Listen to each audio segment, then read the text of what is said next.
Hello friends, எல்லாருக்கும் வணக்கம். இன்றைக்கி நம்ம தமிழில் இந்த வருஷம் வெளியான ஜென்டில் உமன் படத்தை பற்றி தான் பார்க்க போகிறோம். என்னது, தமிழில் இப்படி ஒரு படம் வந்துச்சான்னு தெரியாமல் நீங்கள் ஆச்சரியப்படுறது புரியுது. இது ஒரு பக்காவான ஸ்லோ பர்னிங் த்ரில்லர் படம். இந்த கதையில் தனக்கு துரோகம் பண்ண புருஷனுக்கு மனைவி கொடுக்குற ஒரு தண்டனை. ஆனால் அதுக்கப்புறம் இவங்களே எதிர்பார்க்காம பல எதிர்பாராத திருப்பங்கள் என்ன நடந்துச்சு அப்படிங்கிறத இந்த படத்தோடைய கதை. நீங்கள் நம்ம சேனலுக்கு புதுசாக வந்திருக்கீங்கன்னா மறக்காமல் சப்ஸ்கிரைப் பண்ணிக்கோங்க. வாங்க கதைக்குள்ளே போகலாம். இவங்க தான் நம்ம ஹீரோயின் பூரணி. இவங்க சொந்த ஊர் கன்னியாகுமரி. இவங்க புதுசாக கல்யாணமாகி சிட்டிக்கு வந்திருக்காங்க. முழு நேரமும் வீட்டு வேலைகளை பார்க்குறது, புருஷனை கவனிச்சிக்கிறது இவங்க வேலை. கல்யாணமாகி 2 மாதத்துக்கு மேலேயே ஆச்சு. இவர் தான் இவங்களுடைய புருஷன் அரவிந்த், இந்த கதையோடைய ஹீரோ. காலையில் எழுந்து பட்டையெல்லாம் போட்டுக்கிட்டு திருக்குறள் தேவாரம்னு படிச்சுக்கிட்டு இருக்க ரொம்ப பொறுப்பான ஆள். இவர் எல்ஐசியில் ஒர்க் பண்ணிகிட்டு இருக்காரு. வேலைக்கு கிளம்புறதுக்கு முன்னாடி புது பொண்டாட்டியை ஆசையாக கொஞ்சிட்டு லவ் யூலாம் சொல்லிட்டு போகிறாரு. காரில் தான் ஆஃபீஸுக்கும் போவார். அவர் போனதுக்கப்புறமே இவங்க வழக்கம் போல் வீட்டு வேலையை பார்க்குறாங்க. ஏன்னா அவ்வளோ வேலை இருக்குது. இந்த இடத்துல படத்துடைய டைட்டில் கார்டை போடுறாங்க. சாயங்காலம் ஆஃபீஸ் முடிஞ்சு வந்த உடனே கொண்டு வந்த பேகை கூட ஒழுங்காக கலட்டி வைக்க மாட்டார். இவருடைய ஷூவை கூட மனைவி தான் கலட்டி விடணும். ஆனால் அதை எல்லாமே புருஷனுக்கு செய்கிற ஒரு சேவையாக ரொம்ப அன்பாக பூரணி செய்கிறாங்க. ஒரு நாள் இவங்க அப்பார்ட்மெண்ட்டில் ஒரு வீடு கிரகப்பிரவேச ஃபங்க்ஷன். அங்கே போயிருந்தப்போ சுற்றி இருக்க லேடிஸ் எல்லாம், இப்போ தானே கல்யாணம் ஆச்சே, உடனே குழந்தை பெற்றுக்காதீங்க, ஒரு 2 வருஷம் போகட்டும், வாழ்க்கையை என்ஜாய் பண்ணுங்கன்னு சொல்கிறாங்க. ஆனால் அங்கேருந்து ஒரே ஒரு ஆண்டி மட்டும், அப்படியெல்லாம் இவங்க பேச்சை கேட்காதம்மா, குழந்தையெல்லாம் கல்யாணமான உடனே பெற்றுக்கணும், பின்னாடி நாம் ஆசைப்படுறப்போ நமக்கு சரியான வயசும் இருக்காது, குழந்தை பிறக்காம கூட போகலாம். ஏன் உன் எதிர் வீட்டில் ஒருத்தி இருக்கா, இப்போ குழந்தையும் பிறக்கல, புருஷனை விட்டுட்டு போயிட்டான், இப்போ கண்ட ஆம்பளைங்க கூட கண்டபடி சுற்றிக்கிட்டு இருக்கா, இதெல்லாம் ஒரு பொழப்பான்னு சொல்லி ஆளுக்கு இவங்களை குழப்பி விடுறாங்க. இந்த ஃபங்க்ஷன் முடிச்சுட்டு ஹீரோயின் வீட்டுக்கு போக இவங்க வீட்டுக்குள்ளேருந்து இவங்க எதிர் வீட்டு லேடி, அதான் இப்போ கீழே சொல்லிட்டு இருந்தாங்களே, அந்த லேடி வந்து டோரை ஓப்பன் பண்ணுறாங்க. பூரணி வா வான்னு உள்ளே வெல்கம் பண்ணுறாங்க. இவங்க புருஷனும் காஃபி எல்லாம் போட்டு இந்த லேடி கொடுக்குறாரு. ஆல்ரெடி இவங்களுக்குள்ள கொஞ்சம் பழக்கம் போல். உங்கள் கல்யாணத்துக்கு நான் வரல, அதான் பார்த்துட்டு போகலான்னு வந்தேன், நீ ரொம்ப நல்லா சமைப்பியாமே, உன் புருஷன் பாராட்டினான்னு சொல்கிறாங்க. போகும்போது கூட ஃப்ரெண்ட்லியே இவங்க புருஷன் அந்த லேடி தோல்ல கைப்பட்டு போக ஹீரோயினுக்கு இது எதுவுமே பிடிக்கல. இப்போ நைட்டு புருஷங்கிட்ட, உங்களுக்கு காஃபி போட தெரியுங்கிறதே இன்றைக்கி அந்த லேடிக்கு நீங்கள் காஃபி போட்டப்போ தான் தெரியும்னு சொல்ல, இவரும் அது ஒன்றும் நான் போடலை, நீ ஆல்ரெடி செஞ்ச காஃபியை சூடு பண்ணி கொடுத்த, அவ்வளோதான், நீ இந்த அக்கம் பக்கத்து லேடிஸ் கிட்ட அளவாக வச்சுக்கோ, உன்னை தேவையில்லாமல் குழப்பி விட்டு குடும்பத்தில் பிரச்சனையை உண்டு பண்ணிடுவாங்கன்னு சொல்கிறாரு. இவங்களுக்குள்ள அதுக்கப்புறம் ஜாலியான பேச்சு, வழக்கம் போல் ரொமான்ஸும் நடக்குது. ஒரு நாள் ஹீரோயின் புருஷனோட துணியெல்லாம் வாஷிங் மிஷினில் போட்டுக்கிட்டு இருக்க, அப்போது ஒரு துணியில் இவங்க புருஷனோட வாடை இல்லாமல் வித்தியாசமாக வேறு ஸ்மெல் வருது. ஒரு பர்ஃப்யூம் ஸ்மெல்லு தான், அதுவும் பொண்ணுங்களோட பர்ஃப்யூம் ஸ்மெல் மாதிரி இருக்குது. சரியாக அந்த நேரம் ஊர்லேருந்து இவங்க மாமியார் ஃபோன் பண்ணுறாங்க. எங்கம்மா அவன் புருஷன் வீட்டில் இருக்கானான்னு கேட்குறாங்க. இவங்களும் இல்லைம்மா, ஒரு கிளைண்ட்டை பார்க்க போயிருக்காருன்னு சொல்ல, ஞாயிற்றுக்கிழமை கூட அப்படி என்ன கிளைண்ட்டை பார்க்க போயிருக்கான், அவன் வளர்ந்தது எல்லாமே சிட்டியில் தான்மா, கொஞ்சம் அப்படி இப்படி இருப்பான், நீ தான் பார்த்து அட்ஜஸ்ட் பண்ணிக்கணும்னு சொல்கிறாங்க. இவங்களும் நான் பார்த்துக்கிறேன் அத்தைன்னு சொல்கிறாங்க. அன்றைக்கி ராத்திரி ஹீரோயின் கணவர்கிட்ட, ஊரில் என்னுடைய சொந்தக்கார பொண்ணு எனக்கு தங்கச்சி முறையாகுது, அவளுக்கு சிட்டியில் ஒரு இன்டர்வியூவான், இங்கே வந்து ஒரு நாள் இருந்துட்டு போகலாமான்னு கேட்க, அதுக்கு என்ன, சொந்தக்கார பொண்ணு தானே, தாராளமாக இருக்கட்டும், உனக்கும் டைம் பாஸ் ஆகும்ல, இதையெல்லாம் என்கிட்ட கேட்கணுமான்னு சொல்கிறாரு. இப்போ ஒரு நாள் கழித்து அந்த சொந்தக்கார பொண்ணு வராங்க. ஹீரோவுமே நான் ஆஃபீஸ் வேலையாக பெங்களூர் போகிறேன், வரதுக்கு 3 நாள் ஆகும்னு சொல்கிறாரு. 3 பேருமே சேர்ந்து பிரேக்ஃபாஸ்ட் சாப்பிட்றாங்க. ஹீரோயினோட தங்கச்சியும் நாளைக்கு தான் இன்டர்வியூன்னு சொல்ல, இவரும் சரி வாட்ச்மேன் கிட்ட சொல்லி ஒரு ஆக்டிங் டிரைவர் அரேஞ்ச் பண்ணி என் காரை எடுத்துகிட்டு போங்க, நீ வேணா கூட போயிட்டு வா, வீட்டில் சும்மா தானே இருக்கேன்னு சொல்கிறாரு. அப்போ இந்த தங்கச்சியும், அக்கா நீ ஊரில் டிராக்டர்லாம் நல்லா ஓட்டுவியே, கார் ஓட்ட முடியாதா என்ன, கார் ஈஸி தாங்கான்னு சொல்கிறாங்க. இவங்களும் சும்மா ரெடி, ஊரில் டிராக்டர் ஓட்டுறதும் சிட்டியில் கார் ஓட்டுறதும் ஒன்றா, அதெல்லாம் வேணான்னு சொல்கிறாங்க. இப்போ ஹீரோயின் கோயிலுக்கு போகிறாங்க. இவங்க புருஷனும் பெங்களூர் கிளம்புறாரு. 2 பேர் லிஃப்ட்டில் ஒன்றா கீழே போக மனைவியை ட்ராப் பண்ணிட்டு போகலான்னு இவர் காரில் ஏற்றிருக்காரு. ஆனால் சடனாக ஃபோனை மறந்து வச்சுட்டேன்னு ஞாபகம் வருது. நான் மேலே போய் எடுத்துகிட்டு வரேன்னு சொல்கிறாரு. நீங்கள் பொறுமையாக எடுத்துகிட்டு போங்க, நான் பக்கத்தில் தானே கோயில், நடந்து போய்க்கிறேன்னு சொல்லிட்டு ஹீரோயின் கிளம்பிடுறாங்க. இப்போ இவர் திரும்ப மேலே வீட்டுக்கு போகிறாரு. தன்னுடைய மச்சினிச்சிக்கிட்ட, ஒரு மாதிரி இருக்குது, கொஞ்சம் குடிக்க சுடு தண்ணி போடுறியான்னு கேட்குறாரு. இவங்களும் சரின்னு சொல்லிட்டு உள்ளே சுடு தண்ணி போட்டுக்கிட்டு இருக்க, அப்போ தான் இந்த ஆள் வேலையை காட்டுறான். இவன் பேசிக்காக பார்த்தீங்கன்னா பொம்பளை விஷயத்தில் வீக்கு. நைஸாக சத்தம் இல்லாமல் கிச்சனுக்குள்ளே வந்து அங்கே நிற்கிற ஹீரோயின் தங்கச்சி பின்னாடி வந்து நிற்கிறான். அவங்க முடியை ஸ்மெல் பண்ணி பார்த்துட்டு ஒரு மாதிரி அப்படியே ஃபீலிங்ஸ் ஆகுறான். ஆனால் ஒரு கட்டத்தில் பின்னாடி ஆள் நிற்கிறத ஃபீல் பண்ண இந்த பொண்ணு தெரியாதனமாக சுடு தண்ணியை ஹீரோ முகத்திலே கொட்ட, கால் ஸ்லிப் ஆகி அங்கேருந்து திண்டு மேலேயே அடித்து அப்படியே பேச்சு மூச்சு இல்லாமல் கீழே விழுந்துடுறான். கொஞ்ச நேரம் கழித்து கோயிலுக்கு போன ஹீரோயின் வராங்க. என்ன காரு நடு ரோட்லேயே நிற்கிதுன்னு சொல்லிட்டு உள்ளே வந்து பார்த்தா புருஷன் மயங்கி கிடக்குறாரு. என்னடி ஆச்சுன்னு கேட்க, நான் ஒன்றுமே பண்ணலக்கா, மாமா தான் பின்னாடி வந்து நின்னாரு, தடுமாறி விழுந்துட்டாருன்னு சொல்கிறாங்க. அந்த நேரம் நம்ம ஹீரோவோட ஃபோன் ரிங் ஆகுது. ஆனா அப்படிங்கிற நம்பர்லேருந்து கால் வருது. இவங்களும் அட்டன் பண்ணால் அந்த பக்கம் பேசுகிற அந்த ஆனா, எனக்கு டேட் ஆகிற நாள் இன்னைக்கு, வரும்போது மறக்காமல் ஒரு பேட் வாங்கிட்டு வான்னு சொல்கிறாங்க. நான் ஆல்ரெடி ரெடி ஆகிட்டேன், சீக்கிரமாக வா, அப்போ தான் ஏர்போர்ட்டுக்கு டைமுக்கு போக முடியும்னு சொல்கிறாங்க. ஸோ இதுலேயே நம்ம புருஷன் நம்மளை ஏமாத்துறாருன்னு இவங்களுக்கு புரியுது. அப்படியே வாட்ஸ்அப் மெசேஜ் எல்லாம் ஓப்பன் பண்ணி பார்த்தா இவரும் அந்த ஆனாவும் I love you D Purusha, love you D பொண்டாட்டின்னு சேட் பண்ணியிருக்காங்க. அப்போ தான் ஒரு ட்விஸ்ட்டு, நம்ம ஹீரோ சாகலை, மயக்கத்தில் இருக்காரு, தலையை திருப்புறாரு. கடுப்பான இவங்க கோவத்தில் அங்கிருந்து அருவாள் எடுத்து புருஷன் கழுத்தில் ஒரே போடு, கழுத்து துண்டாக போயிடுது. கொஞ்ச நேரம் அழுதுட்டு வீட்டையெல்லாம் சுத்தம் செஞ்சுட்டு இவங்க சகஜ நிலைக்கு வராங்க. முதல்ல அங்கே வெளியே நிற்கிற இவங்க கார் இருக்கு இல்லையா, அதை எடுத்து கரெக்டாக பார்க்கிங்கில் நிறுத்துகிறாங்க. இவங்களுக்கு டிரைவிங் தெரியும்னு ஏற்கனவே சொல்லியிருப்பாங்க. இப்போ எந்த தடையுமும் இல்லாமல் வீட்டை க்ளீன் பண்ணிவிட்டு இவங்களும் தங்கச்சியும் சேர்ந்து ஹீரோ டெட் பாடியை ஃப்ரிட்ஜுக்குள்ளே வைக்கிறாங்க. இப்போ மறுநாள் காலையிலே ஆகுது. இந்த தங்கச்சியும், அக்கா பேசாமல் போலீஸ்கிட்ட போகலாம், எனக்கு என்னமோ பயமாக இருக்குன்னு சொல்ல, என்ன சொல்கிறது, போலீஸ்கிட்ட போனால் நீ எதுக்கு ஒழுங்காக ட்ரெஸ் பண்ணல, அங்கே ஏன் தெரிஞ்சுது இங்கே ஏன் தெரிஞ்சுதுன்னு ஒன்றை தான் கிரிமினல் மாதிரி சொல்லுவாங்க, என் புருஷன் பண்ணது நியாயன்ற மாதிரி சொல்லுவாங்க, என் கூடவே இருந்துக்கிட்டு எப்படியெல்லாம் எனக்கு துரோகம் பண்ணியிருக்கான் பார்த்தியா, இது என்னோட பிரச்சனை, நான் பார்த்துக்கிறேன், இது எதையும் மனசில் வச்சுக்காமல் இன்டர்வியூ அட்டன் பண்ணு, இதை பற்றி யார்கிட்டையும் சொல்லாதன்னு சொல்லி அனுப்பி விட்டுறாங்க. அந்த நேரம் எதிர் வீட்டு ஆண்டி வந்து பெல் அடிக்க, புதுசாக பிரேக்ஃபாஸ்ட்டில் ஒரு ஐட்டம் ட்ரை பண்ணேன், உங்ககிட்ட கொடுத்துட்டு போகலான்னு வந்தேன், ஆமாம் எங்கே உங்கள் புருஷன் அரவிந்தன்னு கேட்க, இவங்களும் அவர் வேலை விஷயமா நேற்றே பெங்களூர் போயிட்டாரு, வரதுக்கு 3 நாள் ஆகும்னு சொல்கிறாங்க. ஆனால் அந்த ஆண்டிக்கு ஹீரோயின் நடவடிக்கையில் ஒரு சின்ன சந்தேகம். வீட்டுக்குள்ளே போயிட்டு சாவி ஓட்ட வழியாக இவங்க வீட்டை நோட்டை விட, எதிரிலேருந்து நம்ம ஹீரோயினும் சாவி ஓட்ட வழியாக அந்த ஆண்டி வீட்டை தான் பார்க்குறாங்க. அதே நாள் நம்ம ஹீரோயின் வீட்டுக்கு ஒரு பொண்ணு வராங்க, தன்னை ஆனான்னு சொல்லி அறிமுகப்படுத்திக்கிறாங்க.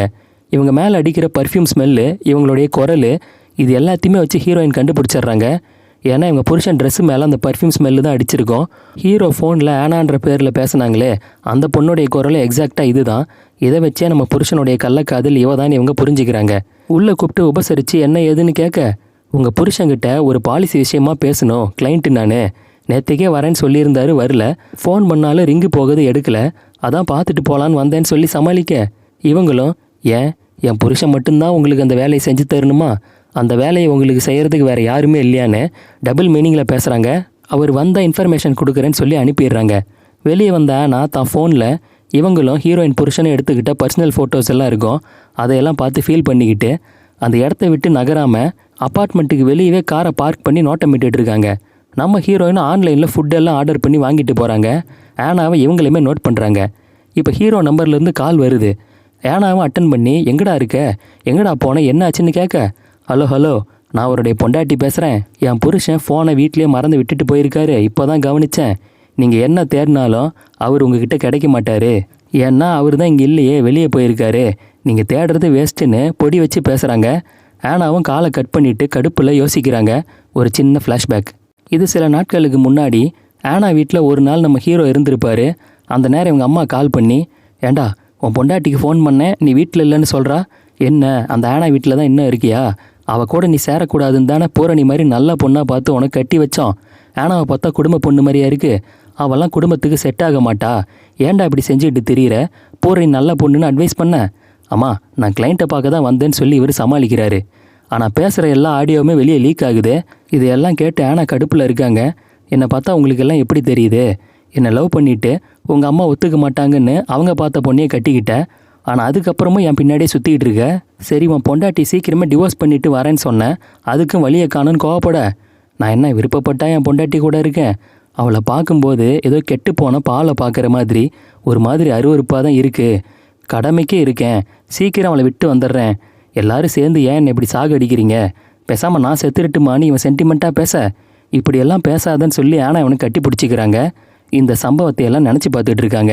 இப்போ வீட்டில் நம்ம ஹீரோயின் பூரணியும் புருஷனை கொண்டுட்டு எந்த பயமோ டென்ஷனும் இல்லாமல் கேக் வெட்டி சாப்பிட்டுக்கிட்டு ஜூஸ் எல்லாம் குடிச்சிட்டு ரொம்ப கேஷுவலாக இருக்காங்க. இது வேலைக்கு ஆகாதுன்னு நான் நேராக போலீஸ் ஸ்டேஷனுக்கு போகிறாங்க. ஆனால் அங்கேருந்து எஸ்ஐ கிட்ட அரவிந்துங்கிற ஒரு எல்ஐசி ஆள்கிட்ட நான் ஒரு 5 லட்ச ரூபா பணம் கொடுத்துருந்தேன் ஒரு பாலிசி விஷயமா, அவரை திடீர்னு ஆளை காணோம், அவர் தூக்கிட்டு ஓடி இருப்பாருன்னெலாம் நான் சொல்லலை, ஏன்னா ரொம்ப நல்லவர் அவர், ஆனால் அவருக்கு என்ன ஆச்சுன்னு நீ கொஞ்சம் விசாரித்து கண்டுபிடிச்சி கொடுங்கன்னு மேலோட்டமாக சொல்ல, வேணும்னா கம்ப்ளைண்ட் கொடுக்குறீங்களா மேடம்னு இவர் கேட்குறாரு. ஐயோ கம்ப்ளைண்ட் எல்லாம் வேணாம் சார், அவர் ரொம்ப நல்லவர், நீங்கள் விசாரித்து மட்டும் சொல்லுங்கன்னு சொல்ல இவரும் சரின்னு சொல்லிட்டு ஹீரோயின் வீட்டுக்கு வராரு. கூடவே ஒரு கான்ஸ்டபிளையும் கூட்டிகிட்டு வந்திருக்காரு. வந்தவர் உங்கள் புருஷன் எங்கம்மா போனார், எப்போ வருவாருன்னு விசாரிக்க ஹீரோயினுமே அவர் போய் கிட்டத்தட்ட 5-6 நாளைக்கு மேலே ஆகுது சார், வேலையில் இருக்கும்போது ஃபோன் பண்ணால் எடுக்க மாட்டார், எங்கே போனாலும் புருஷன் வீட்டுக்கு தானே சார் வந்தாகணும், அவர் வந்துடுவார்னு கேஷுவலாக பேசும்போது தான் தெரியுது இந்த இன்ஸ்பெக்டர் ஹீரோயின் ஒரே ஊர்க்காரங்க, கிட்டத்தட்ட ஒரே ஏரியான்னு சொல்லிட்டு. அந்த நேரம் ஹீரோயினுக்கு லைட்டாக மயக்கம் வருது. இவர் என்னமாச்சுன்னு கேட்க எனக்கு லோ பிபி சார்னு சொல்கிறாங்க. சரி உடம்ப பார்த்துக்கோன்னு சொல்லிட்டு போகிறாரு. இப்போ ஆனா நேராக ஸ்டேஷனுக்கு வந்து விசாரிச்சிங்களா சார், அந்த லேடி என்ன சொல்கிறாங்கன்னு ரொம்ப அதட்டி கேட்க இவரும் ஏன் மேடம், அவரோட ஒய்ஃபே ரொம்ப கூலாக இருக்காங்க, அவர் வந்துருவார், எந்த பிரச்சனையும் இல்லைன்னு சொல்கிறாங்க, நீங்கள் எதுக்கு டென்ஷன் ஆகிட்டு இருக்கீங்க, அரவிந்த் ரொம்ப நல்லவர், பணத்தை தூக்கிட்டு போயிருக்க மாட்டார், நீங்கள் தானே சொல்கிறீங்க, அப்புறம் என்ன உங்களுக்கு பயம், கம்ப்ளைண்ட் கொடுத்தா அவர் பொண்டாட்டி தான் கொடுக்கணும், தேவையில்லாமல் மூக்க நுழைக்காதீங்கன்னு சொல்கிறாரு. இவங்களால் அதை மீறி ஒன்றும் பேச முடியல. மயக்கம் வந்ததால் ஹீரோயின் ஹாஸ்பிட்டலில் வந்து செக் பண்ணி பார்க்குறாங்க. அப்போ தான் தெரியுது இவங்க கர்ப்பமாக இருக்காங்கன்னு சொல்லிட்டு. புருஷனையே போட்டு தள்ளியாச்சு, இப்படிப்பட்ட ஒரு புருஷனால் நமக்கு உண்டான குழந்தை வேற வேணுமான்னு இவங்க யோசனையில் இருக்காங்க. அப்படி அப்பார்ட்மெண்ட்டுக்கு வந்து அந்த எஸ்ஐ திரும்பவும் வந்திருக்காரு. கேட்குறேன்னு தப்பாக எடுத்துக்காதீங்க, உங்கள் ஹஸ்பண்ட் கால் பண்ணாருன்னு கேட்க இவங்களும் இல்லைன்னு சொல்கிறாங்க. சரி மேடம், அவர் மொபைல் நம்பரை ட்ராக் பண்ணி பார்த்ததில் அது இந்த ஏரியாவில் தானே காமிக்குதுன்னு சொல்ல தெரியல சார், ஒரு வேளை அவர் ஃபோன் எங்கேயாவது விட்டுட்டு கூட போயிருக்கலான்னு சொல்கிறாங்க. அப்படியா, சரி உங்கள் ஹஸ்பண்டோட கார் சாவியை கொடுங்கன்னு சொல்லிட்டு இந்த எஸ்ஐ வாங்கி செக் பண்ணி பார்க்குறாரு. காருக்குள்ளே ஹீரோவோடைய மொபைல் இருக்குது. ஆக்சுவலாக ஹீரோயின் தான் மொபைல் அந்த காருக்குள்ளே போட்டு வச்சுருப்பாங்க. எப்படி மேடம் இங்கே வந்துச்சுன்னு கேட்க ஒரு வேளை கார்லேயே மறந்து வச்சுருப்பாரு போல சார், அதனால தான் நான் கால் பண்ணப்போ எடுக்கல போல, அவருக்கு என்னாச்சுன்னு கொஞ்சம் விசாரித்து சொல்லுங்கள் சார்ன்றாங்க. இங்கே ஆனா திரும்பவும் ஒரு வக்கீலோட ஸ்டேஷனுக்கு வந்திருக்காங்க. ஹீரோவோட கேஸை ஒழுங்காக விசாரிக்க முடியுமா இல்லையான்னு கேட்குறாங்க. இந்த எஸ்ஐயும் மேடம், அவருடைய மொபைலில் ஒரு காரில் தான் இருந்திருக்கு, இன்றைக்கி தான் கிடச்சிது, செக் பண்ணி பார்த்ததில் நீங்களும் அவரும் ஒன்றா இருக்க சில அந்தரங்க ஃபோட்டோஸ் கூட கிடச்சிது, இதுக்கு பேர் கள்ளக்காதல்னு சொல்ல சார் மரியாதையாக பேசுங்க, நாங்கள் லவ் பண்ணுறோன்னு இவங்க சொல்கிறாங்க. அவர் கல்யாணத்துக்கு முன்னாடி வேணால் நீங்கள் லவ் பண்ணியிருக்கலாம், இப்போ அவருக்குன்னு ஒரு ஒய்ஃப் இருக்காங்க, இப்போ நீங்கள் வச்சிருக்கிறதுக்கு பேர் கள்ள தொடர்பு தான். ஏன் ஒரு வேளை நீங்களே அவர் உங்களை விட்டுட்டு அந்த பொண்ணை கல்யாணம் பண்ண கோவத்தில் அவரை கொலை பண்ணிவிட்டு இங்கே வந்து நல்லவங்க மாதிரி நாடகம் ஆடலாம் இல்லையா, நாட்டில் இப்படி தானே நடக்குதுன்னு சொல்ல ஓ என் மேலே கேஸை திருப்பி விட பார்க்குறீங்களா, உங்களை எங்கே பார்க்கணுமோ அங்கே பார்த்துக்கிறேன்னு ஆனால் சேலஞ்ச் பண்ணிட்டு போகிறாங்க. இப்போ கமிஷனர் இந்த எஸ்ஐயை கூப்பிட்டு செம்ம டோஸ் விடுறாரு. ஏயா, அந்த பொண்ணுக்கிட்ட எப்படி பேசணும்னு உனக்கு தெரியாது, இப்படி தான் லேடிஸை ஹேண்டில் பண்ணுவியா, ஒழுங்காக கேஸை விசாரிக்கிற வழியை பாருன்னு ஆனாவுக்கு சாதகமாக பேசுகிறாரு. ஆனா போட்டு விட்டாங்க போல். அப்போ தான் டிவியில் ஒரு நியூஸ் ஓடுது. ஆக்சுவலாக இந்த கமிஷனர் இருக்காரே, அவர் ஒரு பெண் போலீஸ்கிட்ட தப்பாக நடந்த வழக்கு போய்கிட்டு இருக்கு. ஸோ என்னைக்கு வேணுன்னா அவர் வேலை போகலாம் அப்படின்னு தான் செய்தி போய்கிட்டு இருக்கு. இப்போ வெளியே வந்த எஸ்ஐ அங்கேருந்து ஏட்டுக்கிட்ட பாரியா, நான் டியூட்டியை ஒழுங்காக பார்த்தா இந்த ஆள் என்னை கூப்பிட்டு வான் பண்ணுறான், இந்த ஆள் செஞ்ச வேலை தான் பேப்பரை திறந்தாலே நியூஸு பல்ல இழிக்குதே, பெண் போலீஸ்கிட்ட எப்படி நடந்துக்கணும்னு தெரியல, இந்த ஆள்கிட்டலாம் நம்ம பேச்சு வாங்கணும்னு தலையெழுத்துன்னு புலம்ப. கான்ஸ்டபிளும் கவலைப்படாதீங்க சார், இன்னும் 2-3 வாரத்தில் இந்த கமிஷனருக்கு வேலை போகிறதுக்கு வாய்ப்பு இருக்குது, இவரால் பாதிக்கப்பட்ட போலீஸ் டெல்லி வரைக்கும் போயிட்டாங்க, கண்டிப்பாக இவரை வேலையை விட்டு தூக்கிடுவாங்கன்னு சொல்லிகிட்டு இருக்காரு. இப்போ ஆனா ப்ரெஷர் பண்ணதால் அந்த கமிஷனர் ஹீரோயினை கூப்பிட்டு விசாரிக்கிறாரு. உன் புருஷங்கிட்ட இருந்து கால் வந்துச்சா, எதையோ நீ மறைக்கிற மாதிரி தெரியுது, உண்மையை சொல்லுமான்றாரு. இவங்களும் என்ன சார் இப்படி சொல்கிறீங்க, அவர்கிட்ட இருந்து எந்த தகவலும் இல்லை, அவர் கண்டிப்பாக வேலையில் பிஸியாக இருப்பார், நிச்சயம் வருவாருன்னு பயப்படாமல் தைரியமாக சொல்கிறாங்க. என்னமோ புருஷனை பற்றி இவ்வளோ தெரிஞ்ச மாதிரி பேசுகிற, உன் புருஷன் ஃபோனை செக் பண்ணதுலையே அவனுக்கு அந்த ஆனாவுக்கும் தப்பான தொடர்பு இருக்குன்னு தெரியுது, இப்போ என்னம்மா சொல்கிறேன்னு இவர் கேட்க சார் நீங்கள் சொல்கிறதையெல்லாம் நான் நம்ப மாட்டேன், என் புருஷன் நல்லவர், கண்டிப்பாக வருவாருன்னு ஹீரோயின் புருஷனை விட்டு கொடுக்காம பேசுகிறாங்க. கட் பண்ணால் இங்கே ஆனா இறந்து போன தன்னுடைய அம்மா அப்பாவுக்கு தேவசம் கொடுத்துட்டு இருக்காங்க. அப்போ ஆனாவோட ஃப்ரெண்டு இங்கே பாரு, அந்த அரவிந்தை விட்டுட்டு நீ மூவ் ஆன் ஆகி வேறு கல்யாணம் பண்ணிக்கிறது நல்லதுன்னு சொல்ல இவங்களும் அவனுக்கு வேணா கல்யாணம் ஆகிருக்கலாம், ஆனால் அவன் பொண்டாட்டி டிவோர்ஸ் பண்ணிவிட்டு என்னை கட்டிக்கிறேன்னு சொன்னான், அவன் என்ன உண்மையாக லவ் பண்ணுறான்னு சொல்கிறாங்க. இந்த ஃப்ரெண்டும் ஒருத்தியை கட்டிக்கிட்டு இன்னொருத்தியை வச்சுக்கிட்டு இருக்கவன்லாம் உண்மையிலே நல்ல ஆம்பளை கிடையாது, அவனை நல்லா யூஸ் பண்ணுறான், இது புரியாமல் நீ தான் ஏமாந்துட்டு இருக்க பார்த்துக்கோன்னு சொல்கிறாங்க. ஆனால் ஆனா மண்டையில் எதுவும் ஏறுற மாதிரி தெரியலை. அந்த நேரம் கமிஷனர் ஆனாவுக்கு கால் பண்ணுறாரு. ஹீரோவோட பொண்டாட்டியை விசாரித்தேன், அவன் நல்லா தான் நடந்துக்கிறா, ஆனால் ஏதோ ஒன்று அவன் மறைக்கிறான்னு எனக்கு தோணுதுன்னு சொல்ல என்ன சார் இப்படி பயமுறுத்துறீங்க, அரவிந்துக்கு ஏதாவது ஆயிருக்குமோன்னு இவங்க பயப்படுறாங்க, நேரில் நான் உங்கள் வீட்டுக்கு வரேன் மேடம், சாவகாசமாக பேசிக்கலான்னு கமிஷனர் சொல்கிறாரு. இந்த கேப்பில் நான் ஹீரோயின் வீட்டுக்கு போகிறாங்க. நான் கெஞ்சி கேட்குறேன், அரவிந்துக்கு ஏதாவது நடந்திருந்தா தயவு செஞ்சு உண்மையை சொல்லு, நான் அவனை ரொம்ப லவ் பண்ணுறேன், சின்ன வயசுலேருந்து அப்பா அம்மா இல்லாமல் தனிமையில் வளர்ந்தவன் நான், என் கஷ்டம் உனக்கு புரியாதுன்னு புலம்ப ஆரம்பிக்க என் புருஷன் கூட இப்படி தப்பான தொடர்பு வச்சுருந்ததுக்கு நான் தான் நியாயமாக உன் மேலே கோவப்படணும், மரியாதை இங்கேருந்து போயிருன்னு ஹீரோயினும் வார்னிங் கொடுக்குறாங்க. அப்போ தான் ஆனா ஒரு குண்டை தூக்கி போடுறாங்க. நான் கர்ப்பமாக இருக்கேன், உன் புருஷனோட குழந்தை தான் என் வயிற்றுலையும் வளருதுன்னு சொல்லிட்டு போகிறாங்க. இதை கேட்ட உடனே ஹீரோயினுக்கு ஆனா மேலே ஒரு மாதிரி பரிதாபம் தான் வருது. மறுநாள் பகலில் அந்த கமிஷனர் ஆனாவோட வீட்டுக்கு வராரு. இந்த கேஸ் விஷயமா பேசலான்ற சாக்கில் அவங்கள ஜொல்லு விட தான் வந்திருக்காரு. காஃபி குடிக்கும்போது ஆனா மேலே தெரியாமல் காஃபி பட, ஐயோ பார்த்து குடிக்க மாட்டீங்களா மேடம், நான் தொடச்சி விடுறேன்னு சொல்லிட்டு தொடக்கிற சாக்கில் அப்படியே தப்பாக பிஹேவ் பண்ண ஆரம்பிக்கிறாரு. அவங்கக்கிட்ட அத்துமீற பார்க்குறாரு. ஆனால் ஆனா அவரை பிடிச்சி தள்ளி விட்டுறாங்க. கடுப்பான கமிஷனரும், என்னடி உத்தமி மாதிரி நடிக்கிற, அடுத்தவ புருஷன் கூட தொடர்பில் இருந்தவ தானே நீன்னு சொல்ல, அது நான் விருப்பப்பட்டு இருந்தேன், அதுக்காக உன் கூடலாம் என்னால் இருக்க முடியாதுடான்னு சொல்லி அந்த ஆளை அடித்து விரட்டுறதுக்காக தூக்கி அடிக்கிறாங்க. ஆனால் அந்த ஆள் இவங்களை கண்ட்ரோல் பண்ணி இவங்க ட்ரெஸ்ஸை பிடிச்சி கிழிக்கிறான். அப்படியே கட் பண்ணால் ஹீரோயின் அன்னைக்கு சாயந்தரம் ஆனாவோட வீட்டுக்கு வந்திருக்காங்க. ஆனால் ஆனா ரொம்ப கேஷுவலாக டோரை ஓப்பன் பண்ணுறாங்க. ஹீரோயினும், என் வயிற்றுலேயே புருஷனோட குழந்தை வளர்ந்துச்சு, ஆனால் எனக்கு அது பிடிக்கல, அதனால் அந்த குழந்தைய நான் கலைச்சிட்டேன். அவனை மாதிரி ஒரு ஆளுடைய குழந்தைய சுமக்கிறதுக்கு நான் காலம்பூரா குழந்தை பெற்றுக்காமல் கூட இருந்துருவேன். உன் மேலே எனக்கு செம கோவம் இருந்துச்சு, ஆனால் நேற்றுக்கு வந்து நீ பேசும்போது தான் புரிஞ்சுது, நீயும் என்ன மாதிரி அப்பா அம்மா இல்லாமல் தான் வளர்ந்துருக்க, அன்புக்காக ஏங்கி என் புருஷனை நம்பி ஏமாந்துருக்கேன்னு சொல்லிட்டு, ஆக மொத்தம் அவன் உன்னை காதலிச்சுட்டு என் கூட இருந்து என்னை ஏமாற்றியிருக்கான், என்ன கல்யாணம் பண்ணிக்கிட்டு உன் கூட தொடர்பில் இருந்து உன்னை ஏமாற்றிருக்கான்னு சொல்கிறாங்க. சொல்லிட்டு தண்ணி வேணும்னு சொல்லி அங்கேருந்து ஃப்ரிட்ஜ் டோரை ஓப்பன் பண்ணால் உள்ளே அந்த கமிஷனரோட டெட் பாடி இருக்குது. இங்கே தான் ஒரு விஷயத்த காட்டுறாங்க. ஆக்சுவலாக மதியமாக ஆனாவும் அந்த கமிஷனரும் சண்டை போட்டாங்க இல்லையா, அதுக்கப்புறமா ஆனா தட்டு தடுமாறி அங்கேருந்து ஒரு கண்ணாடி பீஸை எடுத்து அந்த ஆள் கழுத்திலே சொருகி அவனை காலி பண்ணியிருப்பாங்க. பாடியை ஃப்ரிட்ஜில் வச்சுருப்பாங்க. இப்போது இதை தெரிஞ்சுக்கிட்ட ஹீரோயின், உன் நிலைமை என் நிலைமை ஒரே மாதிரி தான் இருக்குது, நான் உனக்கு ஹெல்ப் பண்ணுறேன்னு சொல்லிட்டு அந்த ஆள் பாடியை காரில் ஏற்றிக்கிட்டு ஆனாவின் தன்னோட வீட்டுக்கு கூட்டிகிட்டு போகிறாங்க. கட் பண்ணால் சில மாதங்கள் கழித்து காமிக்கிறாங்க. இந்த கேஸை விசாரித்து எஸ்ஐக்கு அசிஸ்டண்ட்டாக ஒரு ஏட்டு இருந்தார். அவர் ஹீரோயின் வீட்டுக்கு வந்திருக்காரு. அந்த எஸ்ஐயை ட்ரான்ஸ்ஃபர் பண்ணி வேறு டிபார்ட்மெண்ட்டுக்கு போட்டாங்கம்மா, எனக்கு ப்ரொமோஷன் கொடுத்து அதே ஸ்டேஷனில் என்ன எஸ்ஐ ஆக்கிட்டாங்க. மேல் இடத்துலேருந்து எங்களை ப்ரெஷர் பண்ணார் இந்த கமிஷனரு. அந்த ஆள் ஒரு பெண் போலீஸ்கிட்ட தப்பாக நடந்த கேஸில் அவர் உள்ளே போகிற மாதிரி இருந்தார். அதனால் அந்த ஆள் தலைமறைவே இங்கே காணாமல் போயிட்டான். இப்போ எங்கே போனானே தெரியலன்னு சொல்கிறாரு. அந்த ஆள் கிட்ட தான் புருஷன் சம்மந்தமான கேஸ் ஃபைலெல்லாம் இருக்குது. இப்போ அவர் தலைமறைவானதால் என்னாலே அதை விசாரிக்க முடியல. இந்த பக்கமாக வந்தேன், உன்னை பார்த்துட்டு போகலான்னு வந்தம்மான்னு சொல்கிறாரு. பேசிக்கிட்டே இருக்கும்போதே உள்ளே இருந்து ஆனா நிறைய மாத கர்ப்பிணியாக வந்து ஹீரோயின் பக்கத்தில் உக்காடுறாங்க. இதை பார்த்த இந்த புது எஸ்ஐக்கு ஒரு டவுட்டு, இந்தம்மா புருஷன் கூட அந்தம்மா தொடர்பு வச்சிருந்துச்சு, இப்போ என்னடானா அவள் கர்ப்பமாக இருக்கா, 2 பேரும் ஒரே வீட்டில் இருக்காங்க, ஒன்றுமே புரியலையேன்னு குழப்பத்தோடு வந்து நிற்க, அப்போ அந்த அப்பார்ட்மெண்ட் ஓரமாக ஒரு நாய் இருக்குது, அது ஒரு எலும்பு துண்டை கவ்விக்கிட்டு இருக்கு. இவர் என்ன இதுன்னு கிட்ட வந்து பார்க்குறாரு. அந்த எலும்பு துண்டு வழக்கத்தை விட ரொம்ப பெருசாக அப்நார்மலாக தெரியுது. என்ன இதுன்னு இவர் நோட்டம் விட அந்த நாய் பாஞ்சு இந்த புதிய எஸ்ஐ கழுத்தை கவ்வுற மாதிரி வருது. இங்கே தான் ஒரு விஷயத்தை காமிக்கிறாங்க. ஆக்சுவலாக ஹீரோயின் தன்னோட புருஷன் பாடியை துண்டு துண்டாக வெட்டி குக்கரில் வேக வச்சு ஏரியாவில் இருக்க தெருநாய்களுக்கு தீனியாக போட்டிருக்காங்க.